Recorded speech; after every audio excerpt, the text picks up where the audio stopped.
non-stop joy, sukacita non-stop, sukacita tiada henti. Ini doa saya buat saudara. Dalam hidupmu, dalam hatimu, mulai saat ini dipenuhi oleh Tuhan dengan sukacita non-stop. Oke, saya bacakan di Yakobus 1 ayat 2 sampai 4. Saudara-saudaraku, anggaplah sebagai suatu kebahagiaan apabila kamu jatuh ke dalam berbagai pencobaan. Wow.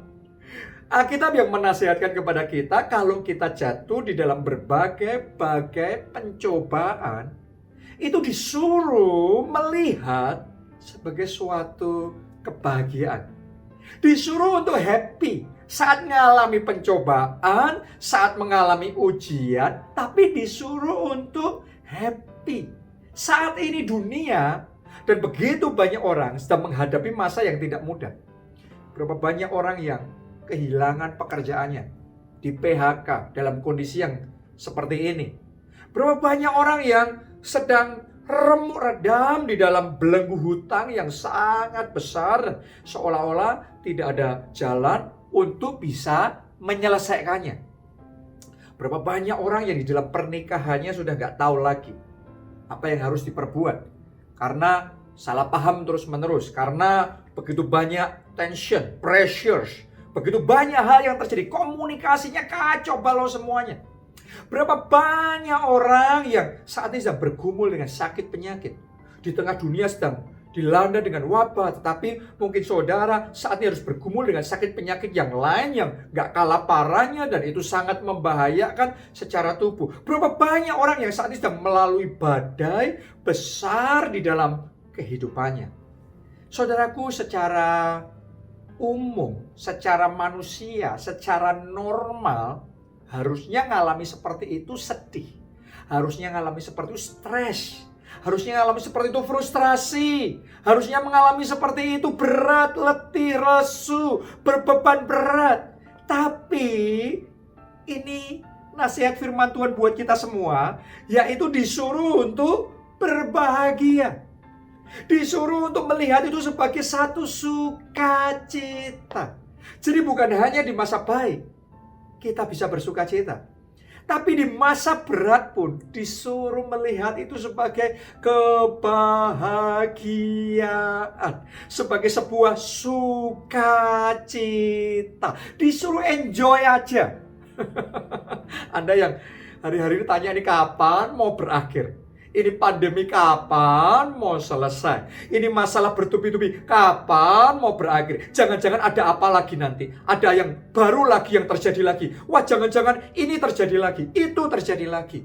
Saudaraku, saya mau ngomong begini, learn to enjoy. Just relax. Ya, saudara relax saja dan belajar untuk menikmati.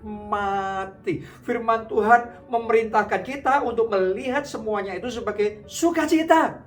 Jadi hari ini pesan Tuhan buat kita semua, apapun yang sedang Anda alami, tetap bersukacita. Engkau yang sedang bergumul secara keuangan, tetap bersukacita. Engkau yang berjuang melawan sakit penyakit, tetap bersukacita. Engkau yang punya masalah di dalam keluarga, tetap bersukacita. Apapun itu yang terjadi dalam hidup saudara, bersukacita. Bersukacita. Sukacitanya non-stop bersama dengan Tuhan. Oke, sekarang ayat yang ketiga. Sebab kamu tahu bahwa ujian terhadap imanmu itu ditulis sebagai ujian terhadap imanmu.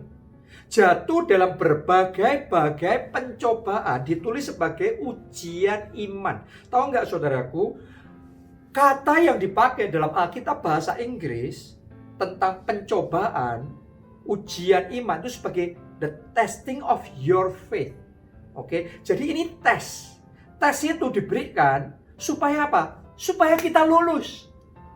Itu Tuhan. Oke, jadi tes itu diberikan supaya kita lulus, bukan supaya kita jatuh. Beda sama godaan. Kalau iblis, Dia selalu menggoda. Menggoda supaya apa? Kita jatuh. Tapi Tuhan mengizinkan ujian supaya apa? Kita lulus. Doa saya menghadapi semua yang Anda alami dalam hidup saudara saat ini. Anda tidak jatuh. Anda tidak rontok, Anda tidak roboh, tapi Anda lulus. Ingat baik-baik, ini ujian iman. The testing of your faith. Ujian imanmu. Ditulis begini, sebab kamu tahu bahwa ujian terhadap imanmu itu menghasilkan ketekunan. Kalau kita jujur, ya justru melalui ujian ini dan kita meresponi dengan baik, itu menghasilkan ketekunan. Melalui masalah yang berat, kita lebih tekun untuk berdoa. Kalau nggak ada masalah yang berat, mungkin saudara nggak setekun itu berdoa. Oke, melalui badai yang bertubi-tubi, kita jadi bisa doa puasa. Tadinya disuruh puasa susahnya luar biasa. Tapi karena menghadapi masalah bertubi-tubi, sekarang kita paksa diri kita untuk puasa. Bahkan tekun puasa. Ada orang tekun pondok Daud. Tekun untuk menaikkan pujian dan penyembahan sama Tuhan. Tekun di dalam firman Tuhan. Membaca firman. Merenungkan firman siang dan malam. Tadinya orang berpikir, mana bisa merenungkan firman siang dan malam. Tapi kalau Anda menghadapi berbagai pencobaan.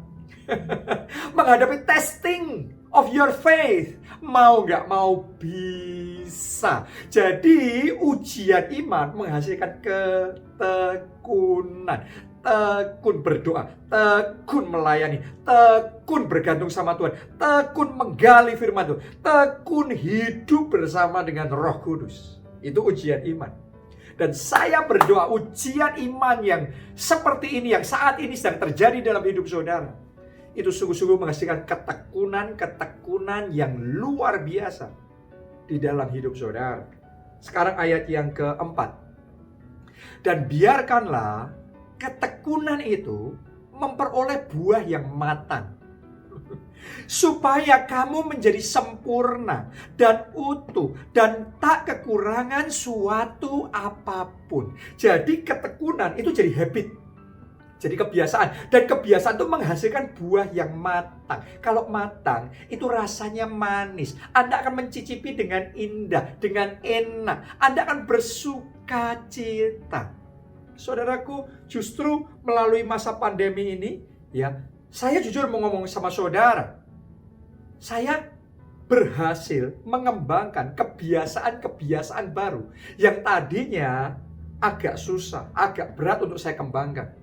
Justru melalui pandemi ini, saya bisa untuk membangun mesbah keluarga tiap hari atau hampir tiap hari bersama dengan istri saya, bersama dengan anak-anak saya. Tiap hari kita berdoa bersama. Tiap hari kita memuji menyembah Tuhan bersama. Tiap hari kita belajar firman Tuhan bersama. Tiap hari. Ya tadinya belum bisa, tadinya wah sibuk ini, sibuk itu, tiap hari jadwalnya penuh. Tapi karena masa seperti ini, kita bisa melakukan yang tadinya tidak bisa kita lakukan. Dan ketika hal ini kita lakukan terus-menerus, akhirnya buahnya matang, buahnya indah. Akhirnya kita melihat anak-anak kita lebih terarah. Akhirnya kita melihat dasar-dasar kekristenan yang kita tanamkan tiap hari mulai berakar. Dan kalau ini kita lakukan terus-menerus, bukan cuma berakar, tapi bertumbuh. Tapi kemudian juga berbuah-buah dengan lebat. Dan kita akan melihat hal-hal yang luar biasa Tuhan kerjakan di dalam keluarga kita melalui ujian iman ini. Jadi, kalau saat ini saudara sedang menghadapi ujian iman dalam hidup saudara, jangan mau rontok, jangan mau roboh. Gunakan kesempatan itu sebaik mungkin untuk membangun tabiat-tabiat yang baru, kebiasaan-kebiasaan yang baru, ketekunan-ketekunan yang baru, yang kalau Anda kerjakan nanti akan berbuah manis. Berbuah manis untuk pernikahanmu, berbuah manis untuk keluargamu, berbuah manis untuk pekerjaanmu, untuk keuanganmu, untuk kehidupan rohani, untuk pelayanan, sehingga hidup kita mencatat menjadi sempurna dan utuh dan tak kekurangan suatu apapun. Saya tantang saudara manfaatkan masa ini semaksimal mungkin. Jangan lupa, apapun yang Anda alami saat ini, anggap itu sebagai kebahagiaan. Terus bersukacita, tetap bersukacita, senantiasa bersukacita.